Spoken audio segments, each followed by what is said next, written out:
ಶ್ರೀಗುರುಭ್ಯೋ ನಮಃ. ಹರಿ ಓಂ. ಶುದ್ಧಾನಂದೋರು ಸಂವಿದ್ಯುತಿ ಬಲಬಹುಲೌದಾರ್ಯವೀರ್ಯಾದಿದೇಹಂ ಚಿಂತಾ ಸಂತಾಪಲೇಪೋದ್ಭವಮೃತಿಮುಖರಾಶೇಷದೋಷಾತಿದೂರಂ ಸದ್ಭಿರ್ವೈರಾಗ್ಯಭಕ್ತಿಶ್ರುತಿಮತಿನಿಯತಧ್ಯಾನಜಜ್ಞಾನಯೋಗಾತ್ ಗಮ್ಯಂ ವಂದೇ ಮುಕುಂದಾಭಿಧಮಮಲಮಲಂ ಬ್ರಹ್ಮ ವೇದಾಂತವೇದ್ಯಂ. ಕೇಳಿಸ್ತದಲ್ಲ ಈಗ? ಏನೋ ಒದರ್ತಾ ಇದೆ. ಶ್ರೀ ಗುರುಭ್ಯೋ ನಮಃ. ಶುದ್ಧಾನಂದೋರು ಸಂವಿದ್ಯುತಿ ಬಲಬಹುಲೌದಾರ್ಯವೀರ್ಯಾದಿದೇಹಂ ಚಿಂತಾ ಸಂತಾಪಲೇಪೋದ್ಭವಮೃತಿಮುಖರಾಶೇಷದೋಷಾತಿದೂರಂ ಸದ್ಭಿರ್ವೈರಾಗ್ಯಭಕ್ತಿಶ್ರುತಿಮತಿನಿಯತಧ್ಯಾನಜಜ್ಞಾನಯೋಗಾತ್ ಗಮ್ಯಂ ವಂದೇ ಮುಕುಂದಾಭಿಧಮಮಲಮಲಂ ಬ್ರಹ್ಮ ವೇದಾಂತವೇದ್ಯಂ. ಅಭ್ರಮಂ ಭಂಗರಹಿತಂ ಅಜಡಂ ವಿಮಲಂ ಸದಾ ಆನಂದತೀರ್ಥಮತುಳಂ ಭಜೆ ತಾಪತ್ರಯಾಪಹಂ.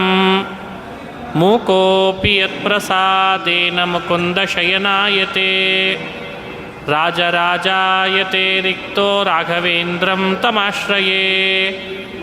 ಆಪಾದಮೌಲಿಪರ್ಯಂತಂ ಗುರುಣಾಮಾಕೃತಿಂ ಸ್ಮರೇತ್ ತೇನ ವಿಘ್ನಾಃ ಪ್ರಣಶ್ಯಂತಿ ಸಿದ್ಧ್ಯಂತಿ ಚ ಮನೋರಥಾಃ. ಶ್ರೀ ಹರಿವಾಯು ಗುರುಗಳ ಚರಣಾರವಿಂದಗಳಲ್ಲಿ ಭಕ್ತಿಪೂರ್ವಕ ಪ್ರಣಾಮಗಳನ್ನು ಅರ್ಪಿಸಿ, ಮಧ್ವನವಮಿಯ ಪರ್ವಕಾಲದಲ್ಲಿ ಪದ್ಮಾವತಿಯ ಸನ್ನಿಧಾನ, ವೇದವ್ಯಾಸ ಮುಖ್ಯ ಪ್ರಾಣದೇವರ ಸನ್ನಿಧಾನದಲ್ಲಿ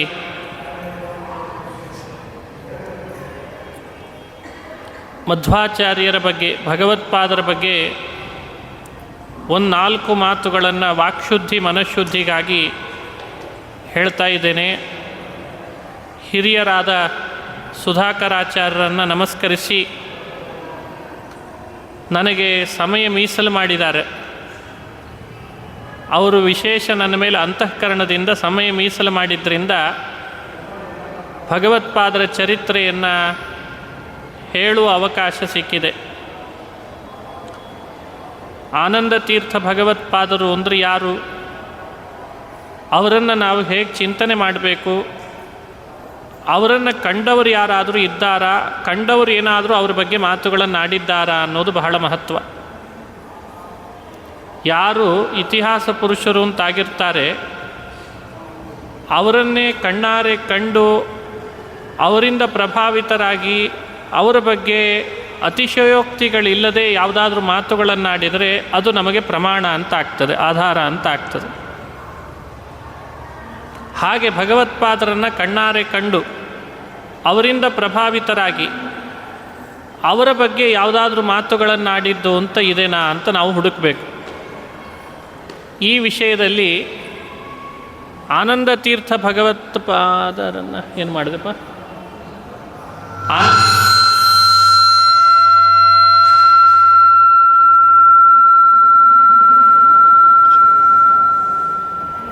ಆನಂದ ತೀರ್ಥ ಭಗವತ್ಪಾದರನ್ನು ಕಣ್ಣಾರೆ ಕಂಡು ವರ್ಣಿಸಿದಂತಹ ಮಹಾನುಭಾವರು ಇಬ್ಬರು, ಒಂದು ನಾರಾಯಣ ಪಂಡಿತರು, ಇನ್ನೊಂದು ತ್ರಿವಿಕ್ರಮ ಪಂಡಿತರು. ಇತಿಹಾಸಗಳಲ್ಲಿ ಇದನ್ನು ದಾಖಲೆ ಮಾಡಿದ್ದಾರೆ. ತ್ರಿವಿಕ್ರಮ ಪಂಡಿತರು ಭಗವತ್ಪಾದರ ಜೊತೆಯಲ್ಲಿ ವಾದ ಮಾಡಿದರು ಅಂತ ಕಥೆ ಕೇಳ್ತೀವಿ.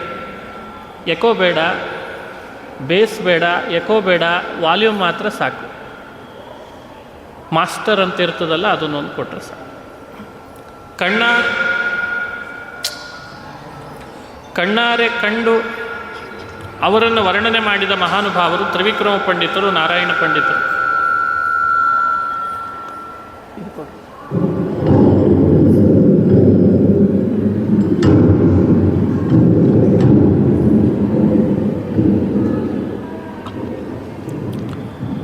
ಅವರನ್ನು ಕಂಡು ವರ್ಣಿಸಿದ ಮಹಾನುಭಾವರು ನಾರಾಯಣ ಪಂಡಿತರು. ಹಾಗೂ ತ್ರಿವಿಕ್ರಮ ಪಂಡಿತರು ಅಂತ ಇತಿಹಾಸಗಳಲ್ಲಿ ಕೇಳ್ತೇವೆ. ತ್ರಿವಿಕ್ರಮ ಪಂಡಿತರು ಭಗವತ್ಪಾದರ ಬಗ್ಗೆ ಒಂದು ಮಾತು ಹೇಳ್ತಾರೆ. ಯಾಕಂದರೆ ಕಣ್ಣಾರೆ ನೋಡಿದ್ರಲ್ಲ, ಕಣ್ಣಾರೆ ನೋಡಿದ್ರಿಂದ ಒಂದು ಮಾತು ಹೇಳ್ತಾರೆ.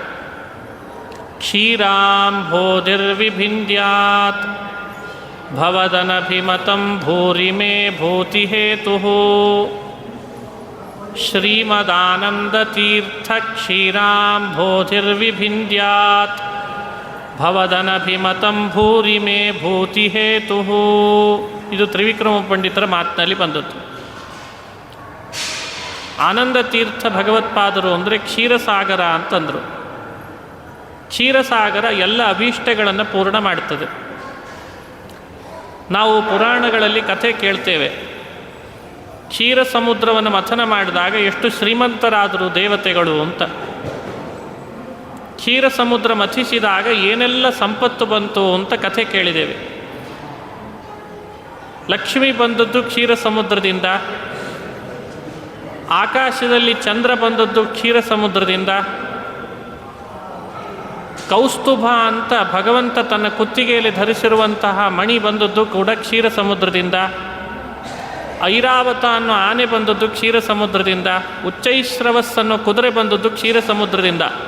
ಇಷ್ಟೇ ಯಾಕೆ, ಮರಣವನ್ನೇ ದೂರ ಮಾಡೋ ಅಮೃತ ಬಂದದ್ದು ಕೂಡ ಕ್ಷೀರ ಸಮುದ್ರದಿಂದ ಅಂತ ಕೇಳ್ತೀವಿ. ಅಂದರೆ ಕ್ಷೀರ ಸಮುದ್ರದ ಕೊಡುಗೆ ಬಹಳ. ಭಗವಂತನೂ ಕೂಡ ಕ್ಷೀರ ಸಮುದ್ರದಲ್ಲೇ ಮನೆ ಮಾಡಿಕೊಂಡಿದ್ದಾನಂತೆ.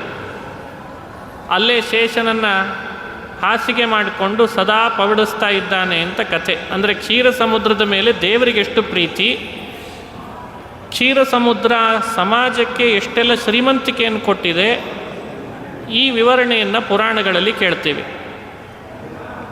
ತ್ರಿವಿಕ್ರಮ ಪಂಡಿತರಂತಾರೆ, ಅವತ್ತಿನ ಕ್ಷೀರ ಸಮುದ್ರ ಅದು ಇನ್ನೂ ಇದೆ. ಅದು ಲೋಕಕ್ಕೆಲ್ಲ ಬೇಕಾದ ಸಂಪತ್ತನ್ನು ಕೊಟ್ಟಂತೆ ಇವತ್ತು ನಮಗೆ ಯಾರು ಕ್ಷೀರ ಸಮುದ್ರ ಅಂದರೆ ಆನಂದ ತೀರ್ಥ ಭಗವತ್ಪಾದರೇ ಕ್ಷೀರ ಸಮುದ್ರ ಅಂತ ವರ್ಣನೆ ಮಾಡ್ತಾರೆ.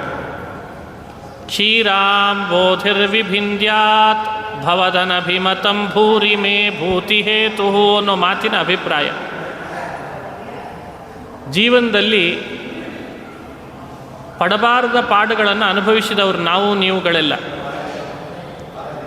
ಒಂದೇ ಎರಡೇ ಬಹಳ ಸಮಸ್ಯೆಗಳನ್ನು ಅನುಭವಿಸ್ತಾ ಇದ್ದೇವೆ. ಅಷ್ಟಿಷ್ಟಲ್ಲ, ಬೇಡ ಬೇಡ ಅಂತ ಅನಿಸಿದೆ, ಆದರೆ ಪರಿಹಾರ ಮಾಡಿಕೊಳ್ಳಿಕ್ಕಾಗ್ತಾ ಇಲ್ಲ. ಅದಕ್ಕೆ ತ್ರಿವಿಕ್ರಮ ಪಂಡಿತರಂತಾರೆ, ಸಂಸಾರೋತ್ತಾಪ ನಿತ್ಯೋ ಪಶಮದ ಸದಯ ಸ್ನೇಹ ಸಾಂಬುಪೂರ ಪ್ರೋದ್ಯದ್ವಿದ್ಯಾನವದ್ಯದ್ವಿತಿಮಣಿಕಿರಣ ಶ್ರೇಣಿ ಸಂಪೂರಿತಾಶಃ. ಈ ಸಂಸಾರದಲ್ಲಿ ಅತಿಯಾಗಿ ನಾವು ಅನುಭವಿಸ್ತಾ ಇರುವ ತಾಪ ಬಹಳ ಇದೆ, ಅತಿಯಾಗಿ ಅನುಭವಿಸ್ತಾ ಇದ್ದೇವೆ. ಈ ತಾಪ ಪರಿಹಾರ ಆಗಬೇಕು. ಹೇಗಾಗ್ತದೆ? ಬಿಸಿಲಿನ ತಾಪದಲ್ಲಿ ಬೆಂದವನಿಗೆ, ನೊಂದವನಿಗೆ ಒಳ್ಳೆ ಮರ ವಿಶಾಲವಾಗಿ ಬೆಳೆದು ತಂಪು ನೆರಳು ಕೊಡ್ತದೆ ಅಂತ ಆದರೆ ಎಷ್ಟು ಆನಂದ ಪಡ್ತಾನೆ. ನನಗೆ ಮನೆಯೇ ಬೇಡ, ನನಗೆ ಯಾರೂ ಬೇಡ, ಇದೇ ಎಷ್ಟು ಚೆನ್ನಾಗಿದೆ, ತಂಪು ನೆರಳಿದೆ, ಇಲ್ಲೇ ಕೂತ್ಬಿಡ್ತೇನೆ ಅಂತಾನೋ ಇಲ್ಲೋ. ಹಾಗೆ ಭಗವತ್ಪಾದರು ಸಂಸಾರದ ತಾಪದಲ್ಲಿ ಬೆಂದ ನಮ್ಮಂಥವರಿಗೆ ಒಳ್ಳೆ ನೆರಳನ್ನು ಕೊಡ್ತಾರೆ, ತಂಪು ನೀರನ್ನು ಎರಿತಾರೆ, ದಯಾಪೂರಿತವಾದ ದೃಷ್ಟಿಯನ್ನು ಬೀರ್ತಾರೆ. ಹಾಗಾಗಿ ಕ್ಷೀರ ಸಮುದ್ರದಂತೆ ಭಗವತ್ಪಾದರು ಇದ್ದಾರೆ, ಸಂಸಾರದ ತಾಪಗಳನ್ನು ಕಳೀತಾರೆ ಅಂತ ವರ್ಣನೆ ಮಾಡ್ತಾರೆ. ಆ ಕ್ಷೀರ ಸಮುದ್ರ ಭಗವಂತನ ವಾಸಸ್ಥಾನ. ಆನಂದ ತೀರ್ಥರೆಂಬ ಕ್ಷೀರ ಸಮುದ್ರನೂ ಕೂಡ ಭಗವಂತನ ವಾಸಸ್ಥಾನ ಅಂತಂದರು. ಉಚಿತ ತರ ಸರಳ ಶ್ರೀಮದಾನಂದ ತೀರ್ಥ ಶ್ರೀವತ್ಸಾಂಕಾಧಿವಾಸೋಚಿತ ತರ ಸರಳ ಶ್ರೀಮದಾನಂದ ತೀರ್ಥ. ಶ್ರೀವತ್ಸಾಂಕನಾದ ಶ್ರೀಹರಿಯ ಅತ್ಯಂತ ಉಚಿತವಾದ ವಾಸಸ್ಥಾನ ಅಂದರೆ ಅದು ಆನಂದ ತೀರ್ಥ ಭಗವತ್ಪಾದರು ಅಂತಂತಾರೆ. ಹಾಗಾಗಿ ಆನಂದ ತೀರ್ಥ ಭಗವತ್ಪಾದರನ್ನು ಕ್ಷೀರ ಸಮುದ್ರಕ್ಕೆ ಹೋಲಿಸಿ ಭಗವಂತನ ಉಚಿತ ಸ್ಥಳ ಇದು, ಯಾರೇ ಭಗವಂತನನ್ನು ಕಾಣಬೇಕು, ದೇವರನ್ನು ನೋಡಬೇಕು ಅಂತ ಅಪೇಕ್ಷೆ ಪಟ್ಟರು ನೇರವಾಗಿ ಕಾಣಲಿಕ್ಕಾಗಲ್ಲ, ಈ ಕ್ಷೀರ ಸಮುದ್ರದ ಬಳಿಗೆ ಬಂದು ಕೇಳ್ಕೊಳ್ರಿ ಅಂದರೆ ಭಗವಂತ ಸಿಗ್ತಾನೆ ಅಂತ ತೋರಿಸ್ಲಿಕ್ಕೆ ಕ್ಷೀರ ಸಮುದ್ರ ಅಂತ ವರ್ಣನೆ ಮಾಡಿದ್ದಾರೆ. ದೇವತೆಗಳೆಲ್ಲ ದೇವರನ್ನು ಪ್ರಾರ್ಥನೆ ಮಾಡಲಿಕ್ಕೆ ಹೋಗಬೇಕು ಅಂದರೆ ಕ್ಷೀರ ಸಮುದ್ರದ ಬಳಿಗೆ ಹೋಗ್ತಾರಂತೆ. ಭಗವಂತನ ಮನೆ ವೈಕುಂಠ, ಶ್ವೇತದ್ವೀಪ, ಅನಂತಾಸನ ಅಂತ ಕೇಳ್ತೇವೆ. ಆ ಪರಮಾತ್ಮ ಶ್ವೇತದ್ವೀಪದಲ್ಲಿ ಇದ್ದಾನೆ, ವೈಕುಂಠದಲ್ಲಿ ಇದ್ದಾನೆ, ಎಲ್ಲ ಕಡೆ 9 ಬಾಗಿಲುಗಳಿದ್ದಾವೆ ಭಗವಂತನ ಮನೆಗೆ. ಕ್ಷೀರ ಸಮುದ್ರದ ದಡಕ್ಕೆ ಹೋಗಿ ದೇವತೆಗಳು ನಿಲ್ಲಬೇಕಷ್ಟೆ. ಕೂಡಲೇ ದೇವರು ದೇವತೆಗಳಿಗೆ ಸಿಕ್ಕಿಬಿಡ್ತಾನೆ ಅಂತ ಅಂದ್ಕೊಳ್ಬೇಡಿ. ಕೆಲವರು ಅಂದ್ಕೊಂಡಿದ್ದಾರೆ ನಮಗೆಲ್ಲ ತುಂಬ ನಿಧಾನ ಆಗ್ತದೆ, ದೇವತೆಗಳಿಗೆ ಯಾವಾಗ ಬೇಕಾದರೂ ದೇವರು ಸಿಕ್ಕಿಬಿಡ್ತಾನೆ ಅಂತ. ದೇವತೆಗಳಿಗೂ ಭಗವಂತ ಕೂಡಲೇ ಸಿಕ್ಕಿಲ್ಲಂತೆ. ಅವರು ಕ್ಷೀರ ಸಮುದ್ರದ ಬಳಗೆ ದಡಕ್ಕೆ ಬಂದು ನಿಲ್ಲಬೇಕು, ಪುಂಖಾನುಪುಂಖವಾಗಿ ಸ್ತೋತ್ರ ಮಾಡಬೇಕು. ಎಷ್ಟೋ ತನಕ ಸ್ತೋತ್ರ ಮಾಡಿದ ಮೇಲೆ ದೇವರು ತನ್ನ ಸಂಕಲ್ಪಕ್ಕೆ ಅನುಗುಣ ಅವರ ಬಳಿಗೆ ಬರ್ತಾನಂತ. ಅದು ಬರಲ್ಲ, ಏನು ಬಂದದ್ದು ಅಂತ ಧ್ವನಿಯಿಂದ ಕೇಳ್ತಾನಂತಷ್ಟೇ, ದರ್ಶನ ಕೊಡಲ್ಲ. ಕೂಡಲೇ ಆಲೋಚನೆ ಮಾಡಿದರೆ ಗಂಭೀರ ಆಗ್ತದೆ. ಹಾಗಾದರೆ ಕ್ಷೀರ ಸಮುದ್ರದ ದಡಕ್ಕೆ ಬಂದು ದೇವತೆಗಳು ದೇವರನ್ನು ಸ್ತೋತ್ರ ಮಾಡಿ ಪ್ರಾರ್ಥನೆ ಮಾಡಿ ಆಮೇಲೆ ಭಗವಂತನ ವಾಣಿಯನ್ನು ಕೇಳ್ತಾರೆ. ಇದು ದೇವತೆಗಳಿಗೆ ಹೀಗಿದೆ, ನಾವು ಅನುಸಂಧಾನ ಮಾಡಬೇಕು. ಆದರೆ ಅವರಿಗೆ ಕ್ಷೀರ ಸಮುದ್ರದ ದಡದ ತನಕ ಹೋಗ್ಲಿಕ್ಕೆ ಅವಕಾಶ ಇದೆ, ಭಗವಂತನ ಸನ್ನಿಧಾನ ಇದೆ ಅಂತ ಕ್ಷೀರ ಸಮುದ್ರದ ದಡದ ತನಕ ಹೋಗ್ತಾರೆ. ನಮಗೇನು, ನಮಗೆ ಕ್ಷೀರ ಸಮುದ್ರಕ್ಕೆ ಹೋಗ್ಲಿಕ್ಕಾಗ್ತದ? ಇಲ್ಲೇ ಹತ್ತಿರದಲ್ಲಿರೋ ಸಮುದ್ರಕ್ಕೆ ಹೋಗ್ಲಿಕ್ಕಾಗಲ್ಲ ನಮಗೆ, ಇನ್ನು ಕ್ಷೀರ ಸಮುದ್ರಕ್ಕೆ ಏನು ಹೋಗ್ತೀವಿ? ಆದರೆ ಪರಮಾತ್ಮ ಬೇಕು, ಭಗವಂತ ಬೇಕು ನಮಗೆ. ಅವನು ಬೇಕು, ಅವನನ್ನು ನೋಡಬೇಕು, ಅವನನ್ನು ಕಾಣಬೇಕು, ಅವನ ಬಳಿಗೆ ಮಾತನಾಡಬೇಕು, ಅವನೊಟ್ಟಿಗೆ ಇರಬೇಕು, ಅಪೇಕ್ಷೆ ಇದೆ. ಆದರೆ ಕ್ಷೀರ ಸಮುದ್ರ ಇಲ್ಲಲ್ಲ. ಯಾವುದು ಕ್ಷೀರ ಸಮುದ್ರ? ಶ್ರೀಮದಾನಂದ ತೀರ್ಥ ಕ್ಷೀರಾಂಬೋಧಿರ್ವಿಭಿಂದ್ಯಾತ್. ಆನಂದ ತೀರ್ಥರೆಂಬ ಕ್ಷೀರಸಾಗರ, ಅದರ ಬಳಿಗೆ ಬಂದು ನೀವು ಪ್ರಾರ್ಥಿಸಿದರೆ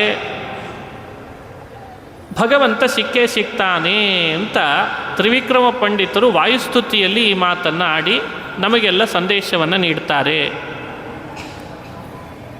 ಭಗವತ್ಪಾದರ ಚರಿತ್ರೆಯನ್ನು ಇವತ್ತು ಶ್ರವಣ ಮಾಡಬೇಕು. ಅವರು ನಮಗೋಸ್ಕರ ಕೊಟ್ಟದ್ದೇನನ್ನ ಆನಂದ ತೀರ್ಥ ಭಗವತ್ಪಾದರು ಅವರು ಏನು ಕೊಟ್ಟೋದ್ರು ನಮಗೆ? ಯಾವುದನ್ನು ಉಳಿಸ್ರಿ, ಬೆಳೆಸ್ರಿ, ತಿಳಿರಿ, ಅಧ್ಯಯನ ಮಾಡಿರಿ ಅಂತ ನಮಗೋಸ್ಕರ ಏನನ್ನು ಕೊಟ್ಟೋದ್ರು? ಏನು ಕೊಟ್ಟಿದ್ದಾರೆ ಅಂದರೆ ಸಚ್ಚಾಸ್ತ್ರ ಕೊಟ್ಟಿದ್ದಾರೆ. ನಾವೆಲ್ಲ ಸಚ್ಚಾಸ್ತ್ರದ ಕನ್ನಡಿಯನ್ನು ಚೆನ್ನಾಗಿ ಆಧರಿಸಬೇಕು. ತನ್ಮೂಲಕ ಭಗವಂತನನ್ನು, ಅವನ ವ್ಯಕ್ತಿತ್ವವನ್ನು ಅರಿಯಲಿಕ್ಕೆ ಪ್ರಯತ್ನ ಪಡಬೇಕು. ಅದನ್ನು ನಾರಾಯಣ ಪಂಡಿತರು ಹೇಳ್ತಾರೆ. ಆದರ್ಶಂ ಗುಣಗಣದರ್ಶನೇ ಮುರಾರೇಃ ಸಚ್ಚಾಸ್ತ್ರಂ ರಚಿತಮನೇನ ವರ್ಣಯಂತಹ ಸುಶ್ಲೋಕೈರಪಿ ಭುವನಾನಿ ಭೂಷಯಂತಹ ಅಂತಾರೆ. ಆದರ್ಶಂ ಗುಣಗಣ ದರ್ಶನೇ ಮುರಾರೇಃ. ಭಗವಂತನ ಗುಣಗಳನ್ನು ತಿಳಿಲಿಕ್ಕೆ ಆದರ್ಶ ಕನ್ನಡಿಯನ್ನು ನಮಗೋಸ್ಕರ ಭಗವತ್ಪಾದರು ನೀಡಿದ್ದಾರೆ. ಆದರ್ಶ ಅಂದರೆ ಕನ್ನಡಿ. ಯಾವುದು ಕನ್ನಡಿ? ಸಚ್ಚಾಸ್ತ್ರ ಅನ್ನೋ ಕನ್ನಡಿ ಅಂತ ಅರ್ಥ. ಉಳಿದವರು ಸಾಕಷ್ಟು ಜನ ಶಾಸ್ತ್ರದ ವಿಷಯಗಳನ್ನು, ಗ್ರಂಥಗಳನ್ನು ಬರೆದರು ಅವರು ಬರೋಕ್ಕಿಂತ ಮೊದಲು. ಆದರೆ ಅವು ಸಚ್ಚಾಸ್ತ್ರ ಆಗಲಿಲ್ಲ ಅಷ್ಟೆ. ಶಾಸ್ತ್ರ ಬೇರೆ, ಸಚ್ಚಾಸ್ತ್ರ ಬೇರೆ, ದುಶ್ಯಾಸ್ತ್ರ ಬೇರೆ. ಭಗವತ್ಪಾದರು ಬರೆದು ಕೊಟ್ಟದ್ದಿದೆಯಲ್ಲ, ಅದು ಸಚ್ಚಾಸ್ತ್ರ ಅಂತಾರೆ. ಹಾಗಾಗಿ ಸಚ್ಚಾಸ್ತ್ರ ಕನ್ನಡಿಯನ್ನು ನಾವು ನೀವುಗಳೆಲ್ಲ ಆಧರಿಸಬೇಕು, ಅದನ್ನು ಅರ್ಥೈಸ್ಕೊಳ್ಬೇಕು ಅನ್ನೋದು ಅಭಿಪ್ರಾಯ. ಇದು ಒಂದು ಅಂಶ. ಇನ್ನು ಭಗವತ್ಪಾದರ ಚರಿತ್ರೆಯನ್ನು ನೀವು ಅವಲೋಕನ ಮಾಡಿದರೆ ಆ ಚರಿತ್ರೆಯಿಂದ ನಮಗೆ ಕೊಡ್ತಿದ್ದ ಸಂದೇಶಗಳೇನು? ಒಂದು ಸಲ ಭಗವತ್ಪಾದರು ಗೋವಾ ಪ್ರಾಂತಕ್ಕೆ ಸಂಚಾರ ಮಾಡಿದ್ರಂತೆ. ಗೋವಾ ಅಂದರೆ ಇವತ್ತೆಲ್ಲರಿಗೂ ಪರಿಚಯ ಇದೆ. ಗೋವಾ ಅಂತ ಪೋರ್ಚುಗೀಸರು ಆಳ್ತಿದ್ರು ಅಂತ ಕಥೆಯೆಲ್ಲ ಇತಿಹಾಸ ಓದಿರ್ತೇವಲ್ಲ ನಾವು, ಅದಕ್ಕೆ ಪ್ರಸಿದ್ಧ ಗೋವಾ. ಆ ಪ್ರಾಂತದಲ್ಲಿ ಒಂದು ಊರಿತ್ತಂತೆ, ಇವತ್ತಿಗೂ ಇದೆ, ಅದು ಹೆಸರು ಬದಲಾಗಿದೆ, ಮಠಗ್ರಾಮ ಅಂತಿತ್ತಂತೆ. ಅದು ಇವತ್ತು ಮಡ್ಗಾಂವ್ ಅಂತ ಆಗಿಬಿಟ್ಟಿದೆ. ಮಠಗ್ರಾಮ ಅನ್ನೋ ಶಬ್ದ ಇದ್ದದ್ದು ಬರ್ತಾ ಬರ್ತಾ ಅದನ್ನು ಬದಲು ಮಾಡಿ ಏನು ಮಾಡಿದ್ದಾರೆ, ಮಡ್ಗಾಂವ್ ಅಂತ ಮಾಡಿಬಿಟ್ರಂತೆ. ಆ ಪ್ರಾಂತದಲ್ಲಿ ಭಗವತ್ಪಾದರು ಸಂಚಾರ ಮಾಡ್ತಿದ್ದಾರೆ, ಭಾರತದುದ್ದಕ್ಕೂ ಸಂಚಾರ ಮಾಡಿದ್ದಾರೆ, ಎಲ್ಲ ತೀರ್ಥ ಕ್ಷೇತ್ರಗಳಿಗೆಲ್ಲ ಬಂದಿದ್ದಾರೆ, ಅಲ್ಲಿಗೂ ಬಂದಿದ್ದಾರೆ. ಅಲ್ಲಿ ಬಂದಾಗ ವಿಚಿತ್ರ ಅಂದರೆ ಭಗವತ್ಪಾದರು ಅಲ್ಲಿ ಬಂದಿದ್ದಾರೆ. ಅಯಮೇವ ಗೋ ವಿಷಯತೋಪಿ ಕುತ್ರಚಿತ್ ಸದಸಿ ಜನತಾರ್ಥಿತೋ ಜವಾತ್. ದೊಡ್ಡ ಸಭೆ ಸೇರಿದೆ. ಸಜ್ಜನರ ಸಭೆ ಸೇರಿದಾಗ ಅವರಿಗೆಲ್ಲ ಒಳ್ಳೆ ಭಗವಂತನ ಕಥೆ ಹೇಳಿ ಆನಂದ ಪಡಿಸ್ತಾ ಇದ್ದರು. ವಿಷ್ಣುವಿನ ಪಾರಮ್ಯವನ್ನು, ವಿಷ್ಣು ಸರ್ವೋತ್ತಮತೆಯನ್ನು ದೃಢಪಡಿಸ್ತಾ ಇದ್ದರು, ತಿಳಿಸ್ತಾ ಇದ್ದರು. ಕೆಲವರೆಲ್ಲ ಬಂದು ಭಗವತ್ಪಾದರನ್ನು ಪರೀಕ್ಷೆ ಮಾಡಲಿಕ್ಕೆ ಹೊರಟ್ರಂತೆ.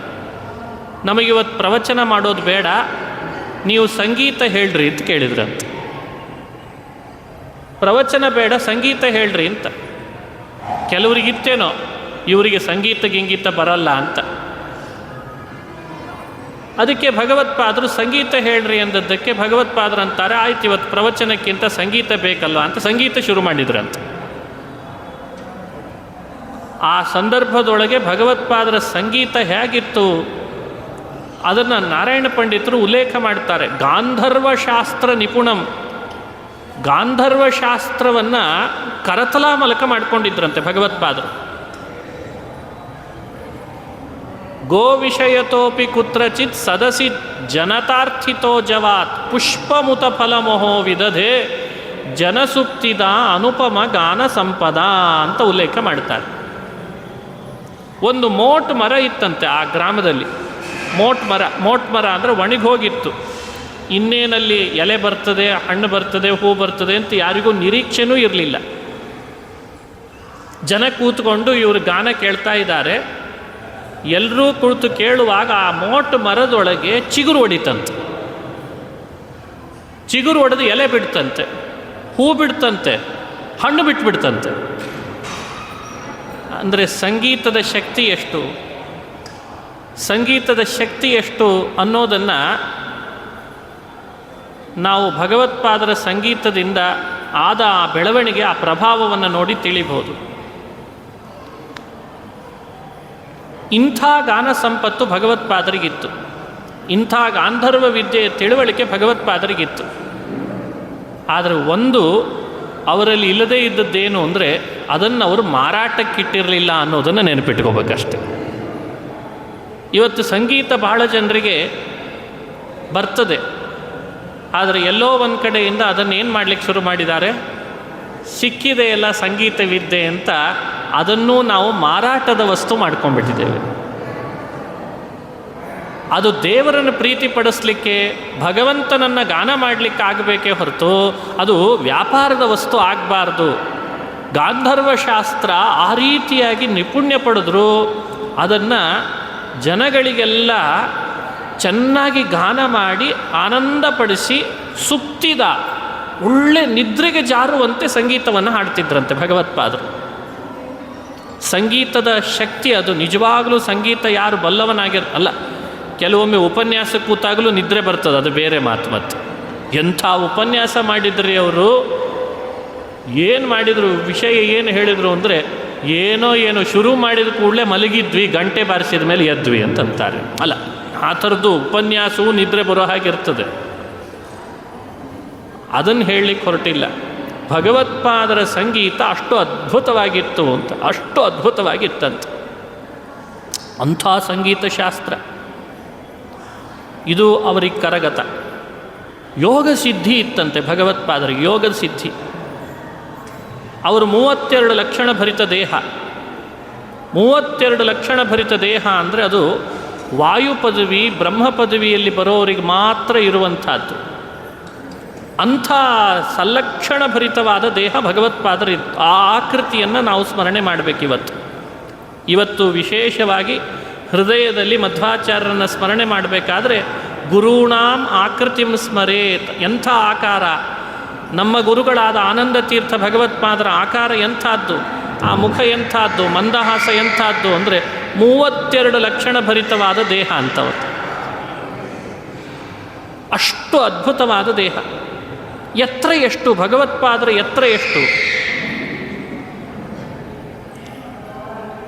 ಅವರ ದೇಹದ ಎತ್ತರ ಎಷ್ಟು ಅಂತ ಹೇಳ್ತಾರೆ. ಒಂದು ಸಲ ಒಬ್ಬ ಕಬೆಸಿಂಹ ಅಂತ ರಾಜ, ಆ ರಾಜನ ಆಸ್ಥಾನಕ್ಕೆ ಭಗವತ್ಪಾದರನ್ನು ಬರಮಾಡಿಕೊಂಡ. ಕಾಸರಗೋಡು ಅಂತಿದೆ ಇವತ್ತು. ಕಾಸರಗೋಡು ಕೇಳಿರಬೇಕು, ಕೇರಳ ಮತ್ತು ಕರ್ನಾಟಕದ ಬಾರ್ಡರ್ ಆಗಿದೆ ಇವತ್ತು. ಅಲ್ಲೊಬ್ಬ ರಾಜ ಕಬೆಸಿಂಹ. ಆ ರಾಜ ಭಗವತ್ಪಾದರನ್ನು ತನ್ನ ನಾಡಿಗೆ, ತನ್ನ ರಾಜ್ಯಕ್ಕೆ ಬರಮಾಡಿಕೊಳ್ತಾನೆ. ಭಗವತ್ಪಾದರು ಆ ರಾಜನ ಆಹ್ವಾನಕ್ಕೆ ಅವನ ರಾಜ್ಯದಲ್ಲಿ ಪ್ರವೇಶ ಮಾಡುವಾಗ ಒಂದು ಮೆರವಣಿಗೆ ಮಾಡ್ತಾನೆ. ಆ ಮೆರವಣಿಗೆ ಸಮಯದೊಳಗೆ ಅವರು ವಾಹನ ಏರಿರಲಿಲ್ಲ, ಎಲ್ಲರ ಮಧ್ಯದಲ್ಲಿ ನಡೀತಾ ಬಂದ್ರಂತೆ ಭಗವತ್ಪಾದರು, ಕಾಲ್ನಡಿಗೆಯಲ್ಲಿ. ವಾಸ್ತವಿಕವಾಗಿ ಯತಿಗಳು ವಾಹನ ಏರಬಾರ್ದು ಅಂತಿದೆ. ವಾಹನಸ್ಥಂ ಯತಿಂ ದೃಷ್ಟ ಅಂತ ಒಂದು ನಿಷೇಧ ಮಾತುಗಳನ್ನು ಕೇಳ್ತೇವೆ. ಹಾಗಾಗಿ ಭಗವತ್ಪಾದರು ವಾಹನದಲ್ಲಿ ಬರಲಿಲ್ಲ, ನಡಿಗೆಯಲ್ಲಿ ಬಂದರು ಅಂತ ಮಧ್ವವಿಜಯದಲ್ಲಿ ಹೇಳ್ತಾರೆ. ಎಲ್ಲರ ಜೊತೆಯಲ್ಲಿ ನಡಿಗೆಯಲ್ಲಿ ಬರಬೇಕಾದ್ರೆ ಎಲ್ರಿಗೂ ಭಗವತ್ಪಾದರು ಕಾಣಬೇಕಲ್ಲ. ಒಬ್ಬರು ಎತ್ತರ, ಒಬ್ಬರು ಕುಳ್ಳ, ಒಬ್ಬರು ದಪ್ಪ, ಒಬ್ಬರು ತೆಳ್ಳ ಎಲ್ಲ ಇರ್ತಾರೆ.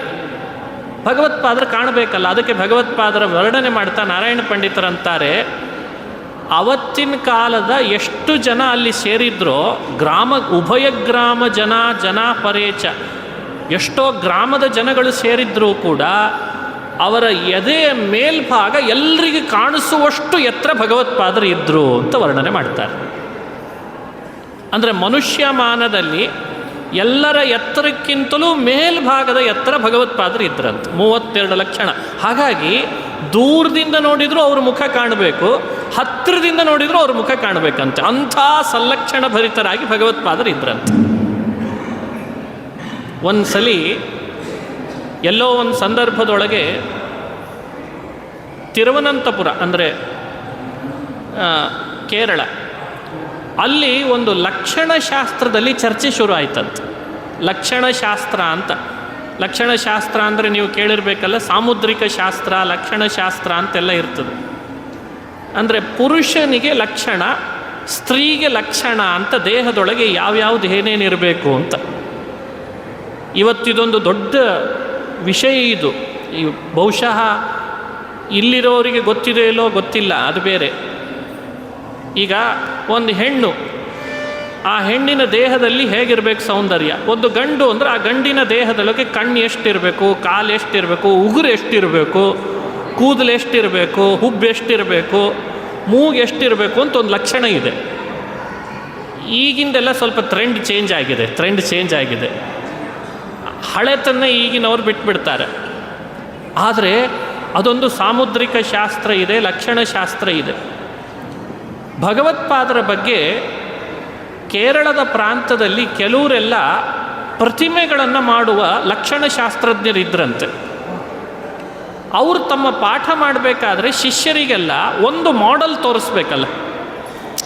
ನೋಡಿ, ನೀವು ಪ್ರತಿಮೆ ಮಾಡಬೇಕಾದ್ರೆ, ನೆಕ್ಸ್ಟ್ ಶಿಲ್ಪ ಮಾಡಬೇಕಾದ್ರೆ ಇದನ್ನು ನೋಡಿ ನೀವು ಕಲೀರಿ, ಹಿಂಗೆ ತೋರಿಸ್ಬೇಕಲ್ಲ.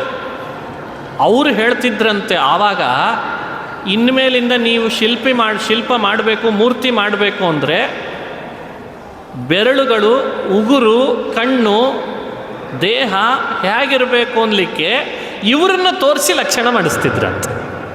ಅಂದರೆ ಪ್ರತಿಮಾ ಲಕ್ಷಣ ಲಕ್ಷಣಾಯ ಲಕ್ಷ್ಯಂ, ಪ್ರತಿಮಾ ಲಕ್ಷಣ ಲಕ್ಷಣಾಯ ಲಕ್ಷ್ಯಂ. ಒಂದು ಮಾಡೆಲ್ ಬೇಕಲ್ಲ ನಿಮಗೆ ಪ್ರತಿಮೆಗೆ, ಅದಕ್ಕೆ ತಕ್ಕ ಮಾಡೆಲ್ಲು ಅಂದರೆ ಇದೊಂದೇ, ಇದಕ್ಕಿಂತ ಬೇರೆ ಸಿಗಲಿಕ್ಕಿಲ್ಲ. ಅಷ್ಟು ಲಕ್ಷಣೋಪೇತರಾಗಿ ಭಗವತ್ಪಾದರಿದ್ದರು ಅಂತ ಅವರ ಮಹಿಮೆಯನ್ನು ಕಣ್ಣಾರೆ ಕಂಡವರು ನಾರಾಯಣ ಪಂಡಿತರು ವರ್ಣನೆ ಮಾಡ್ತಾರೆ. ನೋಡಿ, ಲಕ್ಷಣಶಾಸ್ತ್ರ ಸಂಪನ್ನರು.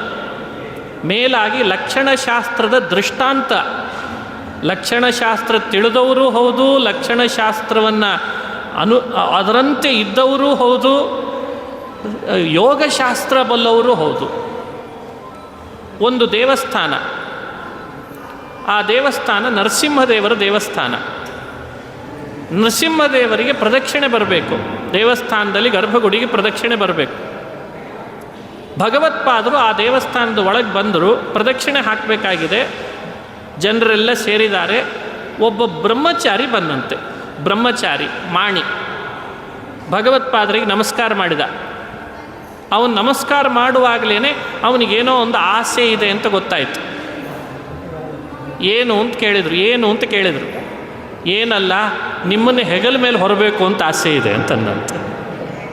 ಆತನಿಗೆ ಭಗವತ್ಪಾದರ 32 ಲಕ್ಷಣ ಭರಿತವಾದ ದೇಹವನ್ನು ಹೆಗಲ ಮೇಲೆ ಹೊರಬೇಕು ಅಂತ ಒಂದು ಮಾಣಿ ಕೇಳ್ತಾ ಇದ್ದಾನೆ ಬ್ರಹ್ಮಚಾರಿ. ಭಗವತ್ಪಾದರಂತಾರೆ, ನನ್ನನ್ನು ನೀನು ಹೆಗಲ ಮೇಲೆ ಹೊರಬೇಕಾ? ಹೌದು, ನನ್ನ ಆಸೆ ಅದೊಂದಿದೆ, ನೀವು ಏನಾದರೂ ಮಾಡಿರಿ ಅನುಗ್ರಹಿಸಿ. ಸರಿ ಎಂದರು, ಬಾ ಇಲ್ಲಿ ಅಂದ್ರೆ ಹತ್ರ ಕರೆದ್ರು. ಅವನ ಹೆಗಲ ಮೇಲೆ ಕೂತ್ರಂತೆ ಭಗವತ್ಪಾದರು. ಹೇಗೆ ಸಾಧ್ಯ? ಅಷ್ಟು ಎತ್ತರದ ವ್ಯಕ್ತಿ ಒಂದು ಸಣ್ಣ ಮಾಣಿ ಮೇಲೆ ಕೂತ್ಕೊಂಡ್ರು. ಆತ ಪ್ರದಕ್ಷಿಣೆ ಬಂದ, ನರಸಿಂಹದೇವರ ದೇವಸ್ಥಾನದಲ್ಲಿ ಪ್ರದಕ್ಷಿಣೆ ಬಂದ, ಆಮೇಲೆ ಇಳಿಸಿದ. ಅದಕ್ಕೆ ನಾರಾಯಣ ಪಂಡಿತರಂತಾರೆ, ಆ ಮಾಣಿಯ ಹೆಗಲ ಮೇಲೆ ಏರುವಾಗ ದೇಹದ ಭಾರವನ್ನು ಇಳಿಸಿದ್ರಂತೆ ಭಗವತ್ಪಾದರು. ಇಲ್ಲದೇ ಇದ್ದರೆ ಅವನಿಗೆ ಹೊರಲಿಕ್ಕಾಗಲ್ಲ. ಅವನೊಳಗಿದ್ದು ಇವರೇ ಹೊರಬೇಕು, ಅವನನ್ನು ಹೊರ್ತಿರೋದು ನಿಜವೇ ಸರಿ. ದೇಹದ ಭಾರವನ್ನು ಇಳಿಸಿದ್ರಂತೆ. ಆ ಬ್ರಹ್ಮಚಾರಿ ಹೊತ್ತಂತೆ, ಪ್ರದಕ್ಷಿಣೆ ಹಾಕಿದ ಮೇಲೆ ಇಳಿಸಿದ್ನಲ್ಲ ಅವರನ್ನು, ಆಮೇಲೆ ತಮ್ಮ ನಿಜವಾದ ದೇಹಕ್ಕೆ ಬಂದ್ರಂತೆ. ಮತ್ತೆ ಇದು ಭಗವತ್ಪಾದರ ಕಥೆಯಲ್ಲಿ ಬರ್ತದೆ. ಇದನ್ನು ನಾರಾಯಣ ಪಂಡಿತರು ಉದಾಹರಿಸ್ತಾರೆ. ಇದಕ್ಕೆ ಲಘೀಮಾ ಅಂತ ಕರೀತಾರೆ. ಅಣಿಮ, ಲಘೀಮ, ಗರಿಮ, ಪ್ರಾಪ್ತಿ, ಪ್ರಾಕಾಮ್ಯ ಅಂತ ಅಷ್ಟಸಿದ್ಧಿಗಳು. ಭಗವತ್ಪಾದರ ಚರಿತ್ರೆಯನ್ನು ನೋಡಿದಾಗ ಗೊತ್ತಾಗ್ತದೆ 8 ಥರದ ಯೋಗದ ಸಿದ್ಧಿ ಭಗವತ್ಪಾದರಿಗಿತ್ತು ಅಂತ ಗೊತ್ತಾಗ್ತದೆ. ಒಂದು ಸಲ ಕಾಶಿಗೆ ಬಂದರು. ಕಾಶಿಯಲ್ಲಿ ಒಂದು ಘಾಟ್ನಲ್ಲಿ ಭಗವತ್ಪಾದರು ಕುಳಿತಿದ್ರಂತೆ. ಎದುರುಗಡೆ ಶಿಷ್ಯರೆಲ್ಲ ನದಿ ತೀರದಲ್ಲಿ, ಗಂಗಾ ನದಿ ತೀರದಲ್ಲಿ ಆಟದ ಸಮಯದೊಳಗೆ ಶಿಷ್ಯರೆಲ್ಲ ಕುಸ್ತಿ ಆಟ ಆಡ್ತಿದ್ರಂತೆ. ಕುಸ್ತಿ ಭಗವತ್ಪಾದರು ಸುಮ್ಮನೆ ಧ್ಯಾನ ಮಾಡ್ತಾ ಇದ್ದಾರೆ ಗಂಗಾ ತೀರದಲ್ಲಿ. ಕುಸ್ತಿ ಆಡ್ತಾ ಇದ್ದಾಗ ಅವರು ಒಬ್ಬೊಬ್ಬರು ಕುಸ್ತಿ ಆಡುವಾಗ ಹೆಂಗಿರ್ತದೆ, ತೊಡೆ ಬಡ್ಕೊಳ್ಳೋದು, ಭುಜ ತಟ್ಕೊಳ್ಳೋದು, ಒಬ್ರಿಗೊಬ್ರಿಗೆ ಎದೆ ತಗ್ಸೋದು, ಅವರನ್ನು ಇವನು ಬೀಳಿಸೋದು, ಇವನನ್ನು ಅವನು ಬೀಳಿಸೋದು, ಬೆನ್ನು ತಾಗಿಸೋದು ಭೂಮಿಗೆ. ನೆಲಕ್ಕೇನಾದರೂ ಬಗ್ಗಿಸಿ ಬೆನ್ನು ತಾಗಿಸಿಬಿಟ್ರೆ ಅವನು ಸೋತ ಅಂತ ಅರ್ಥ. ಹೀಗೆಲ್ಲ ಕುಸ್ತಿ ಆಟ ಅದು ನಡೀತಾ ಇದೆ. ಭಗವತ್ಪಾದರು ಆಟ ಆಡ್ತಿದ್ದ ಶಿಷ್ಯರೆಲ್ಲ ಭಾರಿ ಭಾರಿ ಬಲಶಾಲಿಗಳಿದ್ದರು. ಅವರನ್ನು ಕರೆದ್ರಂತೆ, ಇಲ್ಲಿ ಬರ್ರಿ ಅಂತಂದರು. ಇಲ್ಲಿ ಬರ್ರಿ ಅಂತ ಕರೆದ್ರು. ಎಲ್ಲ ಶಿಷ್ಯರಿಗೆ ಹೇಳಿದ್ರಂತೆ, ನೀವೆಲ್ಲ ಶಿಷ್ಯರು ನನ್ನ ಆದೇಶವನ್ನು ಪಾಲನೆ ಮಾಡ್ತೇನೆ ಅಂತ ಮಾತು ಕೊಡ್ರಿ ಅಂದ್ರಂತೆ. ನನ್ನ ಆದೇಶ ಮೀರಲ್ಲ ಅಂತ ಮಾತು ಕೊಡಿ. ಆಯಿತು ಅಂದರು. ನೀವೇನು ಹೇಳ್ತೀವಿ ಮಾಡ್ತೀವಿ. ಹಾಗಾದರೆ ಒಬ್ಬೊಬ್ಬರಾಗಿ ಅಲ್ಲ, ಈಗ ಎಷ್ಟು ಜನ ನೀವೆಲ್ಲ ಆಟ ಆಡ್ತಾ ಇದ್ರೋ ನೀವೆಲ್ಲರೂ ನನ್ನ ಮೇಲೆ ಮುಗಿಬರ್ರಿ ಅಂತಂದ್ರಂತೆ. ಎಲ್ಲರೂ ಒಟ್ಟಿಗೆ, ಒಬ್ಬೊಬ್ಬರಾಗಿ ಬೇಡ ಅಂದ್ರಂತೆ. 16 ಜನ ಶಿಷ್ಯರನ್ನ ಒಟ್ಟಿಗೆ ಮೈ ಮೇಲೆ ಬರ್ರಿ, ನಾನು ಒಬ್ಬ, ನೀವೆಲ್ಲರೂ ಬರ್ರಿ.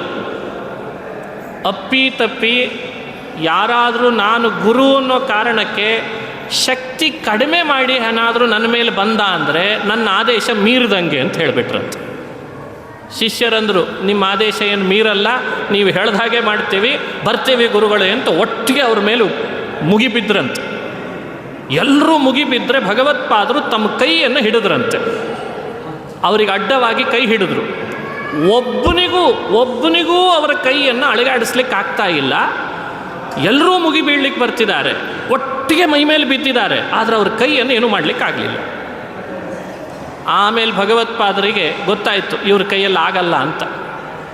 ಒಂದು ಸಲ ಅವರನ್ನೆಲ್ಲ ನೆಲಕ್ಕೆ ಹಾಕಿ ಅವ್ರ ಮೇಲೆ ಕೈ ಇಟ್ರಂತೆ. ನೆಲಕ್ಕೆ ಹಾಕಿ ಕೈ ಇಟ್ಟಾಗ ಆ ಶಿಷ್ಯರೆಲ್ಲ ಬಾಯಿ ಬಡ್ಕೊಂಡು ಹೇಳ್ತಾರಂತೆ, ಯಾವುದೋ ಮೇರು ಪರ್ವತ ಬಿದ್ದಾಗಾಗಿದೆ, ಕೈ ತೆಗಿರಿ ನಮ್ಮನ್ನು ಅಂತಂದ್ರಂತೆ.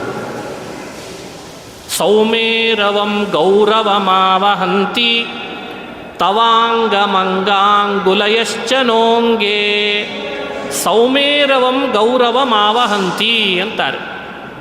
ಮೇರು ಪರ್ವತವೇ ಮೈ ಮೇಲೆ ಬಿದ್ದಷ್ಟು ಭಾರ ಆಗ್ತಾ ಇದೆ, ಗುರುಗಳೇ ನಮ್ಮನ್ನು ಬದುಕಿಸ್ರಿ, ತಪ್ಪಾಯಿತು, ನಿಮ್ಮ ಬೆರಳುಗಳನ್ನು ತೆಗಿರಿ, ನಿಮ್ಮ ಕೈ ತೆಗಿರಿ ನಮ್ಮ ಮೈ ಮೇಲಿಂದ ಅಂತ ಕೇಳ್ಕೊಂಡ್ರಂತ. ಇದು ಏನಿದೆ ಅಲ್ಲ, ಇದು ಗರಿಮಾ ಅಂತ ಕರೀತಾರೆ ಇದಕ್ಕೆ.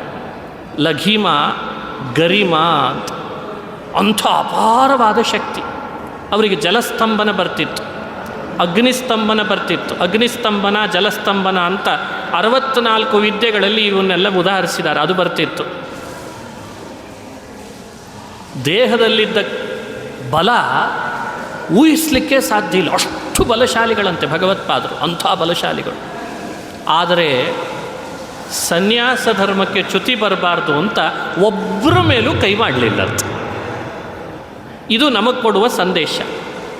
ಧರ್ಮಕ್ಕೆ ಚ್ಯುತಿ ಬರೋ ಹಾಗಿಲ್ಲ. ಆಶ್ರಮ ಧರ್ಮ, ಸ್ವಧರ್ಮ, ವರ್ಣಧರ್ಮ ಅವಕ್ಕೆ ಯಾವತ್ತೂ ಚ್ಯುತಿ ಬರದೇ ಇರೋ ಹಾಗೆ ಸನ್ಯಾಸಿಗಳಾಗಿ ಅಹಿಂಸೆಯಿಂದ ಇರಬೇಕು ಅಂತ ಒಬ್ಬರ ಮೇಲೂ ಎಷ್ಟೇ ಅವರು ಹಿಂಸೆ ಕೊಟ್ಟರೂ ಕೂಡ ಅವರು ವಿಕಾರಕ್ಕೊಳಗಾಗದೆ ಅದನ್ನೆಲ್ಲ ಹಾಗೆ ತಡ್ಕೊಳ್ತಿದ್ರು. ಅದಕ್ಕೆ ತ್ರಿವಿಕ್ರಮ ಪಂಡಿತರು ಅಂತಾರೆ, ತ್ರಿಶ್ವಪ್ಪೇವಾವತಾರೇಷು ಅರಿಭಿರಪಗೃಣಂ ಹಿಂಸಿತೋ ನಿರ್ವಿಕಾರಃ ಸರ್ವಜ್ಞಃ ಸರ್ವಶಕ್ತಿಃ ಸಕಲಗುಣಗಣಾ ಪೂರ್ಣರೂಪ ಪ್ರಗಲ್ಭಃ ಅರಿಭಿಃ ಅಪಘೃಣಃ ಅಪಿ ನಿರ್ವಿಕಾರಃ. ಇದು ವಾಯುಸ್ತುತಿಯ ಮಾತು. ಶತ್ರುಗಳು ಎಷ್ಟೇ ಬಾಧೆ ಕೊಟ್ಟರು, ಯಾವ ವಿಕಾರ ದೇಹದಿಂದ, ಮನಸ್ಸಿನಿಂದ, ಮಾತಿನಿಂದ ಸಾಧ್ಯನೇ ಇಲ್ಲಂತೆ. ಅವರನ್ನು ಏನೂ ಮಾಡಲಿಕ್ಕೆ ಸಾಧ್ಯ ಇಲ್ಲ. ಇಂಥ ಆಚಾರ್ಯರು ನಮ್ಮ ಗುರುಗಳು ಅಂದರೆ ಎಷ್ಟು ಖುಷಿಯಾಗಲಿಕ್ಕಿಲ್ಲ ಹೇಳ್ರಿ. ಎಂಥ ಅದ್ಭುತ. ಅರಿಭಿರಪಗೃಣಃ. ಒಂದು ಸಲ ತೌಳವ ಪ್ರಾಂತದಲ್ಲಿ ಇವರನ್ನು ಪರೀಕ್ಷೆ ಮಾಡಲಿಕ್ಕೆ ಅಂತ ಒಬ್ಬ ಬಂದಂತ. ಆತ ಬಂದವನು ಇವರ ಮುಖಕ್ಕೆ ಪಾಠ ಮಾಡ್ತಾ ಇದ್ದಾರೆ. ಆ ಜಟ್ಟಿ ಮುಷ್ಟಿಯ ಏಟನ್ನು ಅವರ ಮುಖಕ್ಕೆ ಹೊಡೆದ್ನಂತ. ಮುಷ್ಟಿಯಿಂದ ಏಟು ಹಾಕಿದ. ಭಗವತ್ಪಾದರು ಮುಖಕ್ಕೆ ಹೊಡಿತಿದ್ರು, ಆ ಮುಖ ಹಾಗೇ ಇರ್ತಿತ್ತಂತೆ, ವಜ್ರದಂತೆ. ಕೈಗೆ ಏಟಾಗಬೇಕು ಅವನಿಗೆ, ಹೊಡೆದವನಿಗೆ ಹೊರತು ಇವ್ರಿಗೇನಾಗ್ತಿರ್ಲಿಲ್ಲಂತೆ. ಲೇಖನಿಯಿಂದ ಚುಚ್ಚಿದರಂತೆ, ಒಂದು ಉಗುರು ಕಿತ್ತಲಿಕ್ಕಾಗಲಿಲ್ಲ, ಹಾಗೇ ಇದ್ರಂತೆ. ಇದು ಭಗವತ್ಪಾದರ ಕಥೆಯಲ್ಲಿ ಬರುವ ಮಧ್ವ ವಿಜಯದಲ್ಲಿ ದಾಖಲಾಗಿರುವಂತಹ ಕಥೆಗಳು. ಇವನ್ನು ನೀವು ನೋಡ್ಕೊಳ್ಬೋದು. ಇದು ದೇಹದಿಂದ ಅವರಿಗೆ ಎಷ್ಟು ಬಲ ಇತ್ತು ಅನ್ನೋದನ್ನು ನಾವು ನೋಡ್ತೀವಿ. ಜ್ಞಾನ ಹೇಗಿತ್ತು, ಅವರ ಜ್ಞಾನದ ಅಪಾರತೆ ಎಷ್ಟು, ಅದರ ಬಗ್ಗೆ ನೀವು ಚಿಂತನೆ ಮಾಡಬೇಕು. ಭಗವತ್ಪಾದರು ಮಹಾಭಾರತ ಅದು ಬಾಯಲ್ಲಿದೆ, ತಲೆಯಲ್ಲಿದೆ. ಅನಂತ ವೇದ ರಾಶಿಗಳು, ಒಂದಲ್ಲ ಎರಡಲ್ಲ, ಅನಂತ ವೇದ ಅದು ತಲೆಯಲ್ಲಿದೆ ಅಂತ. ಇದು ನಿಮಗೆ ಹೇಗೆ ಗೊತ್ತಾಯಿತು ಅಂತ ನೀವು ಕೇಳ್ಬೋದು. ಅದನ್ನೆಲ್ಲ ಉದಾಹರಿಸ್ತಾರೆ ವಾದರಾಜರು ಒಂದು ಮಾತು ಹೇಳ್ತಾರೆ. ಭಗವತ್ಪಾದರ ಮಹಿಮೆಯನ್ನು ಹೇಳುವಾಗ, ಇದೇ ಭಗವತ್ಪಾದರು ಮೊದಲನೇ ಅವತಾರ ಯಾವುದು? ಹನುಮದ ಅವತಾರ. ಆವಾಗ ಹಾರಿದ್ದು 100 ಯೋಜನದ ಸಮುದ್ರವನ್ನು. ಅದಕ್ಕೆ ವಾದರಾಜರಂತಾರೆ, ನೀವು ಹನುಮದ ಅವತಾರ ಮಾಡಿ 100 ಯೋಜನ ಸಮುದ್ರ ಹಾರಿದ್ರಿ, ಮಧ್ವಾವತಾರ ಮಾಡಿ 1000 ವೇದ ವಾಕ್ಯಗಳ ಸಮುದ್ರವನ್ನೇ ಹಾರಿದ್ರಿ, ಹನುಮದ ಅವತಾರಕ್ಕಿಂತ ಮಧ್ವಾವತಾರ ಶ್ರೇಷ್ಠ ಅಂತಂದ್ರು ಅವರು. ಯಾಕೆಂದರೆ 100 ಯೋಜನ ಸಮುದ್ರೆಯಲ್ಲಿ 1000 ವೇದ ವಾಕ್ಯಗಳನ್ನು ಅರ್ಥೈಸುವ ವೇದ ಸಮುದ್ರೆಯಲ್ಲಿ. ಹಾಗಾಗಿ ಭಗವತ್ಪಾದರು ಅಂದರೆ ವೇದ ಸಮುದ್ರವನ್ನೇ ಈಜಾಡಿ ದಾಟಿದ ಮಹಾನುಭಾವರು ಅಂತ. ಅಷ್ಟು ವೇದರಾಶಿಗಳು ತಲೆ ಒಳಗಿದೆ ಅಂತ. ಅಂಥ ಘನ ವ್ಯಕ್ತಿತ್ವ ಭಗವತ್ಪಾದರ ವ್ಯಕ್ತಿತ್ವ.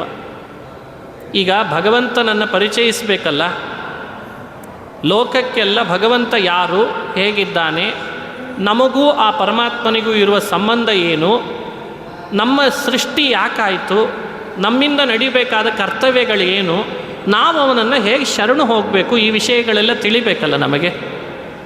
ಇದನ್ನು ತಿಳಿಸೋದೇ ವೇದ.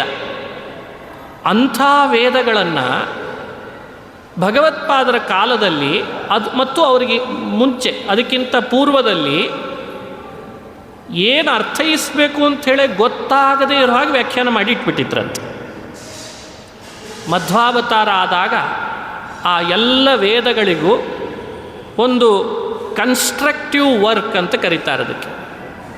ಇದನ್ನು ಹೀಗೆ ಅರ್ಥೈಸಬೇಕು, ಇಲ್ಲದೇ ಇದ್ದರೆ ಇದು ತಪ್ಪಾಗ್ತದೆ. ಇದನ್ನು ಹೀಗೇ ವ್ಯಾಖ್ಯಾನ ಮಾಡಬೇಕು, ಇಲ್ಲದೆ ಹೋದರೆ ಈ ವೇದವಾಕ್ಯಗಳಿಗೆ ಹಿಂದೆ ಮುಂದೆ ತಪ್ಪಾಗಿ ಅರ್ಥ ಆಗ್ತದೆ.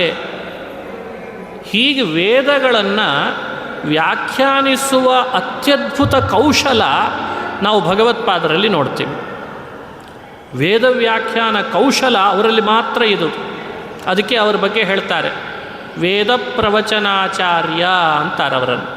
ಅವರು ವೇದಗಳನ್ನು ಪ್ರವಚನ ಮಾಡ್ತಾ ಇದ್ರಾದ್ದರಿಂದ ಅವರಿಗೆ ವೇದ ಪ್ರವಚನಾಚಾರ್ಯರು ಅಂತ ಕರೀತಿದ್ರಂತೆ. ಇದು ಅವರ ಮಹಿಮೆಯಲ್ಲಿ ಬರುವಂಥ ಅಂಶ. ಭಗವತ್ಪಾದರು ಒಂದು ಸಲ ಪ್ರಯಾಣ ಮಾಡ್ತಾ ಬಹಳ ಕಥೆಗಳಿದ್ದಾವೆ, ಒಂದೆರಡು ಹೇಳ್ತೇನೆ ಅಷ್ಟೇ. ಒಂದು ಹೇಳಿದರೂ ಬೇಕಾದಷ್ಟಾಯಿತು. ಒಂದು ಸಲ ಪ್ರಯಾಣ ಮಾಡ್ತಾ ಒಂದು ಊರಿಗೆ ಬಂದಿದ್ರಂತೆ. ಆ ಊರಿನಲ್ಲಿ ಅವರ ತಿಳುವಳಿಕೆ ನೋಡ್ರಿ, ಅವರ ಮಹಿಮೆ ಎಷ್ಟು ಅದ್ಭುತ ಅಂತ. ಆ ಊರಿನಲ್ಲಿ ಅನೇಕ ವಿದ್ವಾಂಸರು ಇವರನ್ನು ಬಂದು ಕನ್ಸಲ್ಟ್ ಮಾಡಿದರು. ನೀವು ಊರೂರಿಗೆ ಹೋಗಿ ವೇದಗಳನ್ನು ಪ್ರವಚನ ಮಾಡ್ತೀರಿ, ವೇದಗಳನ್ನು ವ್ಯಾಖ್ಯಾನ ಮಾಡ್ತೀರಲ್ಲ, ಹಾಗಾದರೆ ನಮಗೆ ವೇದದ ಬಗ್ಗೆ ಕೆಲವು ಕಡೆಯಲ್ಲಿ ಈ ಅರ್ಥ ಅಂತ ಸರಿಯಾಗಿ ಗೊತ್ತಾಗಲ್ಲ, ನೀವು ಅದನ್ನು ಹೇಳ್ರಿ ಅಂತ ವಾದ ತೆಗೆದ್ರಂತೆ. ಭಗವತ್ಪಾದರು ಆ ವಾಕ್ಯದ ಅರ್ಥ ಹೇಳಿದರು. ಅವರಿಗದು ಸಮಾಧಾನ ಆಗಲಿಲ್ಲ. ವಾದ ಮಾಡಲಿಕ್ಕೆ ಶುರು ಮಾಡಿದರು. ಭಗವತ್ಪಾದರಂತಾರೆ, ನೋಡಿ ನನಗೆ ವಾದ ಮಾಡುವಷ್ಟು ಸಮಯ ಈಗಿಲ್ಲ, ನಿಮಗೆ ತಿಳಿಸಿ ಹೇಳ್ತಿದ್ದೆ ನಾನು, ಆದರೆ ವಾದ ಮಾಡುವ ಸಮಯ ಈಗಿಲ್ಲ, ಹೇಳುವಷ್ಟು ಹೇಳಿದ್ದೇನೆ. ಆದರೆ ಒಂದು ನಿಮಗೆ ತಿಳಿಸ್ತೇನೆ, ನಾ ಹೇಳಿದ ಅರ್ಥದ ವಿವರಣೆಯನ್ನು ಇನ್ನು ಇಷ್ಟೇ ದಿನಗಳಿಗೆ ಒಬ್ಬ ವಿಪ್ರ ಬರ್ತಾನೆ, ಒಬ್ಬ ವಿದ್ವಾಂಸ ಬರ್ತಾನೆ. ನಿಮಗೆ ಆ ವೇದದ ಬಗ್ಗೆ ಸಂಶಯ ಇದೆ, ನಾ ಹೇಳುವಷ್ಟು ಹೇಳಿದ್ದೇನೆ, ಆದರೂ ಸಂಶಯ ಇದೆ ಅಂತಿದ್ದೀರಿ. ಆ ವಿಪ್ರನ ದೇಹದ ಬಣ್ಣ ಹೀಗಿದೆ, ಎತ್ತರ ಇಷ್ಟಿದ್ದಾನೆ.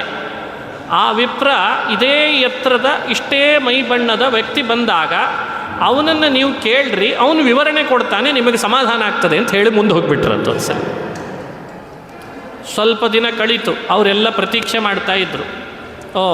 ಮಧ್ವಾಚಾರ್ಯ ಹೇಳಿದ್ದಾರೆ, ಯಾರೋ ಒಬ್ಬ ವಿಪ್ರ ಬರ್ತಾನಂತೆ, ಆ ವೇದದ ಅರ್ಥ ಎಲ್ಲ ಅವನೇ ಹೇಳ್ತಾನಂತೆ, ಅವನು ಯಾರು ನೋಡೋಣ ಅಂತ ಪರೀಕ್ಷೆ ಮಾಡ್ತಾಯಿದ್ರಂತೆ. ಸರಿಯಾಗಿ ಅಷ್ಟು ದಿನಕ್ಕೆ ಒಬ್ಬ ವಿಪ್ರ ಬಂದ ಆ ಊರಿಗೆ. ಕೇಳಿದರು ಅವನನ್ನು, ನಿಮಗೇನಾದರೂ ಮಧ್ವಾಚಾರ್ಯ ಹೇಳಿ ಕಳಿಸಿ? ಇಲ್ಲ ಅಂದ ಅವನು. ಅವರೇನು ಹೇಳಿ ಕಳಿಸಿಲ್ಲ, ಅವ್ರು ನಮಗೆ ಗೊತ್ತಿಲ್ಲ ಅಂದ್ಬಿಟ್ಟ.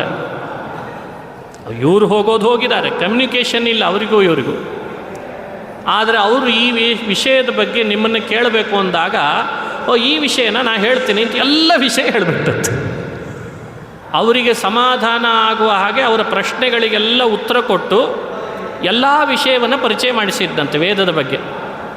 ಆವಾಗ ಅವರಿಗೆ ಅರ್ಥ ಆಯಿತು, ಓಹೋ, ಮುಂದೆ ಯಾರು ಬರ್ತಾರೆ ಅನ್ನೋದರ ತಿಳುವಳಿಕೆಯೂ ಕೂಡ ಮಧ್ವಾಚಾರ್ಯರಿಗಿದೆ, ಭವಿಷ್ಯದ ತಿಳುವಳಿಕೆ ಇದೆ ಅಂತ ಅವರೆಲ್ಲರೂ ಆವಾಗ ಅರ್ಥ ಮಾಡಿಕೊಂಡ್ರಂತೆ. ಇದು ಮುಂದಿನ ತಿಳುವಳಿಕೆ ಇತ್ತು, ಹಿಂದಾದದ್ರ ತಿಳುವಳಿಕೆ, ಈಗ ಆಗ್ತಿರೋದರ ತಿಳುವಳಿಕೆ, ವೇದದ ಪೂರ್ಣ ತಿಳುವಳಿಕೆ, ಮಹಾಭಾರತದ ತಿಳುವಳಿಕೆ. ಇದು ಅವರ ಜ್ಞಾನದ ಅಪಾರತೆಯನ್ನು ನಮಗೆ ಸ್ಪಷ್ಟಪಡಿಸ್ತದೆ. ಈ ಚರಿತ್ರೆಗಳೆಲ್ಲ ಮಧ್ವವಿಜಯದಲ್ಲಿ ದಾಖಲಾಗಿದೆ. ಇಂಥ ಎಷ್ಟು ಚರಿತ್ರೆಗಳು ನಡೆದಿದ್ದಾವೆ. ಕೆಲವೊಂದನ್ನು ಮಾತ್ರ ನಾರಾಯಣ ಪಂಡಿತರು ಸಂಗ್ರಹ ಮಾಡಿದ್ದಾರೆ, ಆದರೆ ಅಪಾರವಾದ ಚರಿತ್ರೆ ಅವರದ್ದು ನಡೆಸಿತ್ತು.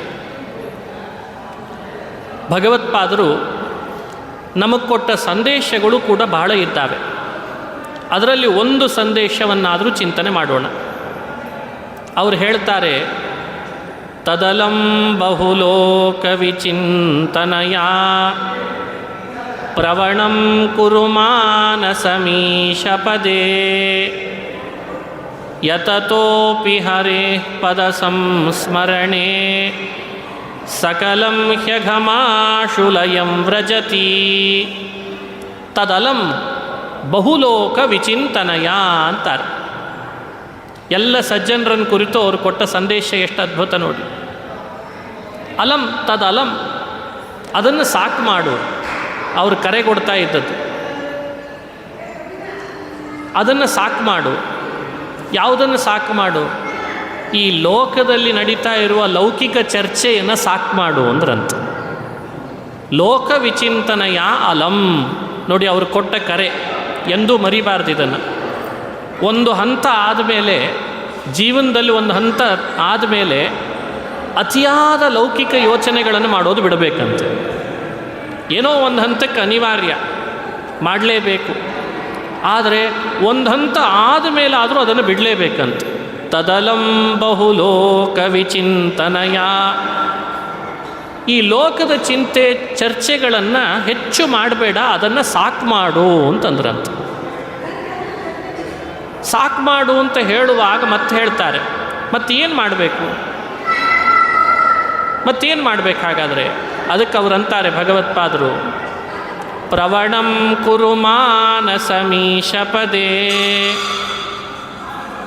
ಈಶಪದೇ ಮಾನಸಂ ಪ್ರವಣಂ ಕುರು. ಎಂಥ ನುಡಿ, ಎಂಥ ಅದ್ಭುತ ಮಾತು. ಭಗವಂತನ ಪಾದಗಳಲ್ಲಿ ನಿನ್ನ ಮನಸ್ಸನ್ನು ಯಾವಾಗಲೂ ನೆಲೆಗೊಳಿಸು, ಅದು ನಿನ್ನನ್ನು ಸಂಸಾರದ ದುಃಖದಿಂದ ದೂರ ಮಾಡ್ತದೆ. ಇದು ನಮಗೆ ಕೊಟ್ಟ ಸಂದೇಶ. ಕುರುಭುಂಕ್ಷ್ವಚ ಕರ್ಮ ನಿಜಂ ನಿಯತಂ ಹರಿಪಾದ ವಿನಮ್ರಧಿಯಾ ಸತತಂ. ಹರಿರೇವ ಪರೋ ಹರಿರೇವ ಗುರುಃ ಹರಿರೇವ ಜಗತ್ಪಿತೃಮಾತೃಗತಿ. ಕುರುಭುಂಕ್ಷ್ವ, ನೀನು ಮಾಡಬೇಕಾದ ಕರ್ತವ್ಯವನ್ನು ಮಾಡೋದರಲ್ಲಿ ಆಲಸ್ಯ ತೋರಬೇಡ. ಭಗವತ್ಪಾದರು ಎಲ್ಲೆಡೆಯಲ್ಲಿ ಕೊಡ್ತಿದ್ದ ಸಂದೇಶಗಳು, ಉಪದೇಶಗಳು. ಕುರು, ನೀನು ಕರ್ತವ್ಯವನ್ನು ಮಾಡು, ನ್ಯಾಯಯುತವಾಗಿ ಸಂಪಾದನೆಯನ್ನು ಮಾಡು. ನ್ಯಾಯದಿಂದ ಸಂಪಾದಿಸಿದ್ದನ್ನು ಭುಂಕ್ಷ್ವ, ಅನುಭವಿಸು. ಇನ್ನೊಬ್ಬರು ತಲೆ ಒಡೆದು, ಸುಳ್ಳು ಹೇಳಿ, ಕಳ್ಳತನ ಮಾಡಿ, ಲಂಚ ತಗೊಂಡು ನಾನು ಅದನ್ನು ಅನುಭವಿಸ್ತೇನೆ ಅಂತ ಅನ್ನಬೇಡ. ಅದು ಬಹಳ ದಿವಸ ಉಳಿಯಲ್ಲ. ಅದು ಬಹಳ ದಿವಸ ಉಳಿಲಿಕ್ಕೆ ಸಾಧ್ಯವೂ ಇಲ್ಲ. ಸುಳ್ಳು ಹೇಳಿ ಸಂಪಾದಿಸಿದ್ದು, ಲಂಚ ತಗೊಂಡದ್ದು, ಇನ್ನೊಬ್ಬರು ತಲೆ ಒಡೆದು ಮನೆಗೆ ತಗೊಂಡು ಬಂದದ್ದು ಉಳಿಯಲ್ಲ. ಅದು ಎಂದೂ ಉಳಿಯಲ್ಲ. ಅದಕ್ಕೆ ಕುರು ಭುಂಕ್ಷ್ವ, ನಿಜಂ ಕರ್ಮ ಕುರು, ನಿಯತಂ ಕರ್ಮ ಕುರು. ದಾಸರು ಹೇಳ್ತಾರಲ್ಲ ಅದನ್ನೇ. ಸೋಚಿತ ಕರ್ಮಗಳಾಚರಿಸುತ್ತ ಬಲು ನೀಚನಲ್ಲಿ ಪೋಗ್ಯಾಚಿಸದೆ, ಖೇಚರವಾಹ ಚರಾಚರ ಬಂಧಕ ಮೋಚಕನಹುದೆಂದ್ಯೋಚಿಸುತ್ತಿಪ್ಪುದೆ ಫಲವಿದು ಬಾಳ್ದುದಕ್ಕೆ. ನಿತ್ಯ ಶುಭಕುತಿಯೊಳಚ್ಯುತ ನರ್ಚಿಸಿ. ಎಷ್ಟು ಚೆನ್ನಾಗಿ ಹೇಳಿದ್ದಾರೆ ಜಗನ್ನಾಥದಾಸ್. ಇದೆಲ್ಲ ಆ ದ್ವಾದಶ ಸ್ತೋತ್ರದಲ್ಲಿ ಭಗವತ್ಪಾದರು ಹೇಳಿದ್ರದ್ದೇ ಸಾರ. ಸೋಚಿತ ಕರ್ಮಗಳಾಚರಿಸುತ್ತ ಬಲು ನೀಚನಲ್ಲಿ ಪೋಗ್ಯಾಚಿಸದೆ, ಖೇಚರವಾಹ ಚರಾಚರ ಬಂಧಕ ಮೋಚಕನಹುದೆಂದ್ಯೋಚಿಸುತ್ತಿಪ್ಪುದೆ ಫಲವಿದು ಬಾಳ್ದುದಕ್ಕೆ. ಅದನ್ನೇ ಭಗವತ್ಪಾದರು ಮೊದಲೇ ಹೇಳಿದರು. ಅದರದ್ದೇ ಸಾರ ಜಗನ್ನಾಥದಾಸರು ಹೇಳಿದ್ರು ಅಷ್ಟೆ. ಕುರುಭುಂಕ್ಷ್ವಚ ಕರ್ಮ ನಿಜಂ ನಿಯತಂ ಹರಿಪಾದ ವಿನಮ್ರಧಿಯಾ ಸತತಂ. ಹರಿರೇವ ಪರೋ ಹರಿರೇವ ಗುರುಃ ಹರಿರೇವ ಜಗತ್ಪಿತೃಮಾತೃಗತಿ. ನ ತತೋಸ್ತ್ಯಪರಂ ಜಗದೀಡ್ಯತಮಂ ಪರಮಾತ್ಪರತಃ ಪುರುಷೋತ್ತಮತಃ. ತದಲಂ ಬಹುಲೋಕ ವಿಚಿಂತನಯಾ ಪ್ರವಣಂ ಕುರು ಮಾನಸಮೀಶಪದೇ. ನಿಯತವಾದ ಕರ್ತವ್ಯವನ್ನು ಮಾಡು, ಪ್ರಾಮಾಣಿಕವಾಗಿ ಸಂಪಾದನೆ ಮಾಡು, ಅದನ್ನು ಭಗವಂತನ ಪೂಜೆ ಅಂತ ಆರಾಧನೆ ಮಾಡು, ದೇವರ ಪೂಜೆಯಾಗಿ ಅದನ್ನು ಸಮರ್ಪಣೆ ಮಾಡು. ಅವನೇ ಸರ್ವೋತ್ತಮ ಅಂತ ಕೊಂಡಾಡು. ಅವನೇ ತಂದೆ, ಅವನೇ ತಾಯಿ, ಅವನೇ ಬಂಧು, ಅವನೇ ಬಳಗ, ಅವನೇ ಗುರು, ಅವನು ಬಿಟ್ಟು ಇನ್ಯಾರಲ್ಲ ನನಗೆ ಅಂತ ಅವನಿಗೆ ಮುಡುಪಾಗು, ಅವನಿಗೆ ಶರಣು ಬಾ. ಇದು ಭಗವತ್ಪಾದರು ಲೋಕಕ್ಕೆ ಕೊಡ್ತಾ ಇದ್ದ ಸಂದೇಶ ಅಂತ ನಮಗೆ ತಿಳಿತದೆ. ಅವರ ಮಾತಿನಿಂದ ತಿಳಿದ ಮಾತು, ಅವರ ಮಾತಿನಿಂದಲೇ ತಿಳಿದದ್ದು. ಯತತೋಪಿ ಹರೇ ಪದ ಸಂಸ್ಮರಣೆ ಸಕಲಂ ಹ್ಯಘಮಾಶುಲಯಂ ವ್ರಜತಿ. ಏನು ಚಿಂತೆ ಪಡಬೇಡ್ರಿ, ಯಾರೂ ವ್ಯಥೆ ಪಡಬೇಡ್ರಿ, ಯಾರೂ ಭಯ ಪಡೋ ಕಾರಣ ಇಲ್ಲ. ಅಯ್ಯೋ ಪಾಪ ಮಾಡಿದ್ನಲ್ಲ ಅಂತ ಭಯ ಪಡಬೇಡಿ, ಮಾಡಿದ್ದ ಆಗೋಗಿದೆ, ಕಳ್ಕೊಳ್ಳೋದ್ರ ಕಡೆ ಗಮನ ಹರಿಸ್ರಿ. ಯಾಕೆ, ಹೇಗೆ ಕಳ್ಕೊಳ್ಳಿಕ್ಕೆ ಸಾಧ್ಯ? ಅರೆ ನಿಮ್ಮ ಬಾಯಲ್ಲಿ ಹರಿನಾಮ ಹೇಳ್ರಿ, ಸಕಲಂ ಹ್ಯಘಮಾಶು ಲಯಂ ವ್ರಜತಿ ಅಂತ ಅಭಯ ಕೊಡ್ತಿದ್ರಂತೆ ಭಗವತ್ಪಾದ. ಯತತೋಪಿ ಹರೇ ಪದ ಸಂಸ್ಮರಣೆ. ಯಾಕೆ ಡಲ್ಲಾಗಿದ್ರಿ, ಯಾಕೆ ಜೀವನದೊಳಗೆ ಡಲ್ಲಾದ್ರಿ ಅಂತಾರೆ ಭಗವತ್ಪಾದರು. ಯಾಕೆ ಉತ್ಸಾಹ ಇಲ್ಲ, ಯಾಕೆ ಮನೆ ಒಳಗೆ ಬಹಳ ಮನಸ್ಸಿಗೆ ಖೇದ ಮಾಡ್ಕೊಂಡಿದ್ದೀರಿ, ಏನಂಥದ್ದಾಗಿದೆ ನಿಮಗೆ? ಎದ್ದೇಳ್ರಿ ಅಂತಿದ್ರು. ಎದ್ದೇಳ್ರಿ ಜೀವಿತದಲ್ಲಿ. ನಿಮ್ಮೆಲ್ಲರ ಪಾಪ ಕಳೀಲಿಕ್ಕೆ ಭಗವಂತ ಇದ್ದಾನೆ, ಅವನಲ್ಲದೆ ಇನ್ಯಾರು? ಅವನ ಪಾದ ಸ್ಮರಣೆ ಮಾಡ್ರಿ. ಯತತೋಪಿ ಹರೇ ಪದ ಸಂಸ್ಮರಣೆ. ಪದ ಸಂಸ್ಮರಣೆ, ಹರೇಹೇ ಪದ ಸಂಸ್ಮರಣೆ ಸಕಲಂ ಹ್ಯಘಮಾಶುಲಯಂ ವ್ರಜತಿ. ಈಗ ಮಾಡಿ ಸಾಕು, ಈಗ ಮಾಡಿರಿ. ಹೇಗಿದ್ದರೂ ಊಟಕ್ಕೆ ಲೇಟಾಗಿದೆ, ಎಲೆ ಹಾಕೋದು ತಡ ಮಾಡಿದ್ದಾರೆ, ನೀರು ಹಾಕೋದು ತಡ ಮಾಡಿದ್ದಾರೆ, ಬಡಿಸೋದು ಸಮಯ ಇದೆ, ಹರಿಪಾದ ಸ್ಮರಣೆ ಮಾಡಿರ್ಬೇಕು, ಅದೂ ಪಾಪ ಕಳೆದಿರ್ತದಂತ. ಇನ್ನೇನು ಹೇಳಬೇಕು ಹೇಳಿ. ಮನುಷ್ಯನಿಗೆ ತನ್ನ ಮಾಡಿದ ಪಾಪಗಳನ್ನು ಭಗವಂತ ನಾಮಸ್ಮರಣೆ ಪಾದಸ್ಮರಣೆ ಮಾಡೋದರಿಂದ ಕಳೆದು ಪರಿಶುದ್ಧನನ್ನಾಗಿ ಮಾಡ್ತೇನೆ ಅಂತ ಕರುಣಾಸಾಗರ ಶ್ರೀಹರಿ ಇರುವಾಗ ನೀವು ಯಾಕೆ ಭಯಭೀತರಾಗಿದ್ದೀರಿ ಅಂತ ಕೇಳ್ತಿದ್ರಂತ. ಅದೇ ಆ ಮಾತಿನ ಅರ್ಥ. ಎಷ್ಟು ಸ್ಫೂರ್ತಿದಾಯಕವಾಗಿದೆ ನೋಡ್ರಿ ಆ ಮಾತು, ಎಷ್ಟು ಮನಸ್ಸಿನಲ್ಲಿ ಮುದ ನೀಡುತ್ತದೆ ನೋಡಿ, ಎಷ್ಟು ಮುದ ನೀಡುತ್ತದೆ. ಯತತೋಪಿ ಹರೇ ಪದ ಸಂಸ್ಮರಣೆ ಸಕಲಂ ಹ್ಯಘಮಾಶುಲಯಂ ವ್ರಜತಿ ನ ತತೋಸ್ತ್ಯಪರಂ ಜಗದೀಡ್ಯತಮಂ ಪರಮಾತ್ಪರತಃ ಪುರುಷೋತ್ತಮತಃ. ಜಗದೀಡ್ಯತಮಂ ತತಃ ನಾಸ್ತಿ. ನಿಮ್ಮೆಲ್ಲರನ್ನು ರಕ್ಷಿಸಿ, ನಿಮ್ಮೆಲ್ಲರ ಒಳಗಿದ್ದು, ನಿಮ್ಮೆಲ್ಲರ ಒಳಗೇ ಇದ್ದು ನಿಮ್ಮನ್ನು ಮಾತನಾಡಿಸಿ, ನಿಮ್ಮ ಕಷ್ಟ ನಷ್ಟಗಳಿಗೆ ಸ್ಪಂದಿಸಿ, ನಿಮ್ಮನ್ನು ಮತ್ತೆ ಮೇಲೆತ್ತುವ ಮತ್ತೊಬ್ಬ ಸರ್ವೋತ್ತಮ ಜಗತ್ತಿನಲ್ಲಿ ಇಲ್ಲ ಅಂತ ಮಧ್ವಾಚಾರ್ಯರು ಜಗತ್ತಿಗೆ ಸಾರ್ತಿದ್ರಂತೆ. ಯಾರೂ ಇಲ್ಲ, ನಿಮ್ಮ ಹತ್ತಿರದ ಅತಿ ಹತ್ತಿರದ ಬಂದು ಅವನು ಬಿಟ್ಟು ಮತ್ತೊಬ್ಬ ಇಲ್ಲ ಅಂತಿದ್ರು. ಅವನೊಬ್ಬನೇ, ಯಾರೂ ಬರಲಾರು, ಯಾರೂ ಬರಲಾರು.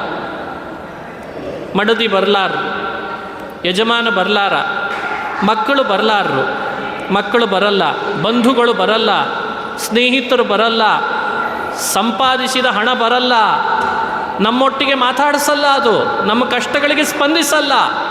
ಮತ್ತಾರು ಬರ್ತಾರೆ? ಅವನೊಬ್ಬನೇ ಬರ್ತಾನೆ, ಅವನೊಬ್ಬನೇ ಬರ್ತಾನೆ. ಅವನು ನಿಮ್ಮೊಳಗಿದ್ದಾನೆ, ಅವನೊಟ್ಟಿಗೆ ಮಾತನಾಡಿಸ್ರಿ. ಅವ ನಿಮಗಾಗಿ ಅಂತ ನಿಮ್ಮೊಳಗೆ ಕಾಯ್ತಾ ಇದ್ದಾನೆ ನೋಡಿ. ಅದನ್ನು ಆ ಮಾತಿನಲ್ಲಿ ಎಷ್ಟು ಸ್ಪಷ್ಟ ಹೇಳ್ತಾರೆ. ಜಗದೀಡ್ಯತಮಂ, ಪ್ರಪಂಚದೊಳಗೆ ಇವನಷ್ಟು ಈಡ್ಯತಮ, ಸ್ತುತ್ಯ, ಸರ್ವೋತ್ತಮ, ಗುಣಪೂರ್ಣ, ಒಬ್ಬೊಬ್ಬರ ಕಷ್ಟಗಳಿಗೆ ಸ್ಪಂದಿಸುವವ ಮತ್ತೊಬ್ಬ ಇಲ್ಲ, ಮತ್ತೊಬ್ಬ ಇಲ್ಲ. ನ ತತೋಸ್ತ್ಯಪರಂ ಜಗದೀಡ್ಯತಮಂ ಪರಮಾತ್ಪರತಃ ಪುರುಷೋತ್ತಮತಃ ಯದಿ ನಾಮಿಹ ಲೋಕ. ಇವನೊಬ್ಬನೇ ನಿಮ್ಮನ್ನು ಕಾಪಾಡುವವ. ಯುಕ್ತಿಯಿಂದ ಹೇಳ್ತೇನೆ, ವೇದದಿಂದ ಹೇಳ್ತೇನೆ, ಆಗಮಗಳಿಂದ ಹೇಳ್ತೇನೆ, ಪ್ರತ್ಯಕ್ಷದಿಂದ ಹೇಳ್ತೇನೆ, ಪ್ರಮಾಣ ಕೊಟ್ಟು ಹೇಳ್ತೇನೆ, ಸಾರಿ ಸಾರಿ ಹೇಳ್ತೇನೆ, ಕೈ ಎತ್ತಿ ಶಪಥ ಮಾಡಿ ಹೇಳ್ತೇನೆ, ಅವನೇ ಸರ್ವೋತ್ತಮ ಅಂತಂದ್ರೆ ಅರ್ಥ. ಅವನು ಬಿಟ್ಟು ಮತ್ತೊಬ್ಬರಿಲ್ಲ ನಿಮ್ಮನ್ನು ಕಾಪಾಡೋರು. ಹೀಗೆ ಭಗವತ್ಪಾದರು ತಮ್ಮ ಪ್ರವಚನಗಳ ಮೂಲಕ ಆ ಪರಮಾತ್ಮನ ಪಾರಮ್ಯವನ್ನು ಯುಕ್ತಿ, ಆಗಮ ಎಲ್ಲ ಪ್ರಮಾಣಗಳಿಂದ ಸಾರಿ ಸಾರಿ ಸಾಧಿಸಿ ಜನಮಾನಸದಲ್ಲೆಲ್ಲ ಸದಾ ಶ್ರೀಹರಿಯ ಸರ್ವೋತ್ತಮತೆಯನ್ನು ಸ್ಥಾಪಿಸಿದ ಆಚಾರ್ಯರು ಅಂದರೆ ಅದೇ ಮಧ್ವಾಚಾರ್ಯರು ಅಂತ ನಾವು ಚಿಂತನೆ ಮಾಡಬೇಕು. ಅಂಥ ಘನ ವ್ಯಕ್ತಿತ್ವದ ಆಚಾರ್ಯರನ್ನು ಸ್ಮರಣೆ ಮಾಡದೇ ಇದ್ದರೆ ನಾವು ಕೃತಜ್ಞರಾಗ್ತೇವೆ. ಅವರಿಗೆ ನಾವು ಯಾವತ್ತೂ ಕೂಡ ವಿನಯದಿಂದ ವಿನಮ್ರರಾಗಿ ಶರಣು ಹೋಗಲೇಬೇಕು. ಅಂಥ ವಿಶ್ವಗುರುಗಳಾದ ಆನಂದ ತೀರ್ಥ ಭಗವತ್ಪಾದಾಚಾರ್ಯರ ಉತ್ಸವ ಸಭಾಛತ್ರದಲ್ಲಿ ಪ್ರತಿ ವರ್ಷ ನಡೆಸ್ಕೊಂಡು ಬರ್ತಾ ಇದ್ದಾರೆ.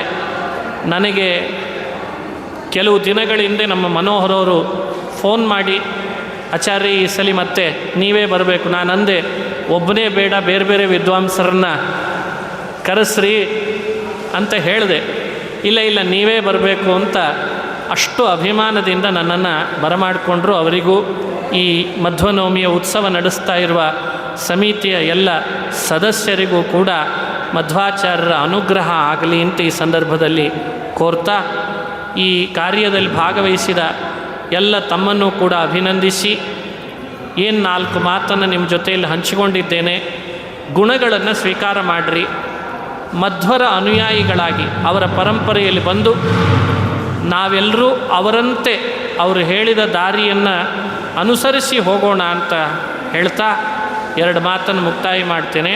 ಅಸ್ಮದ್ ಗುರುವಂತರ್ಗತ ತತ್ವಾಭಿಮಾನಿ ದೇವತಾ ಪ್ರೇರೇಪಕ ಹನುಮದ್ಭೀಮ ಮಧ್ವಾಂತರ್ಗತ ರಾಮಕೃಷ್ಣ ವೇದವ್ಯಾಸಾತ್ಮಕ ಲಕ್ಷ್ಮೀ ಹಯಗ್ರೀವಾತ್ಮಕ ಬಿಂಬರೂಪಿ ಭಗವಂತನ ಪಾದಗಳಲ್ಲಿ ಅರ್ಪಿಸ್ತೇನೆ. ಶ್ರೀಕೃಷ್ಣ ಅರ್ಪಣಮಸ್ತು. ಹರಯೇ ನಮಃ. ಹರಯೇ ನಮಃ.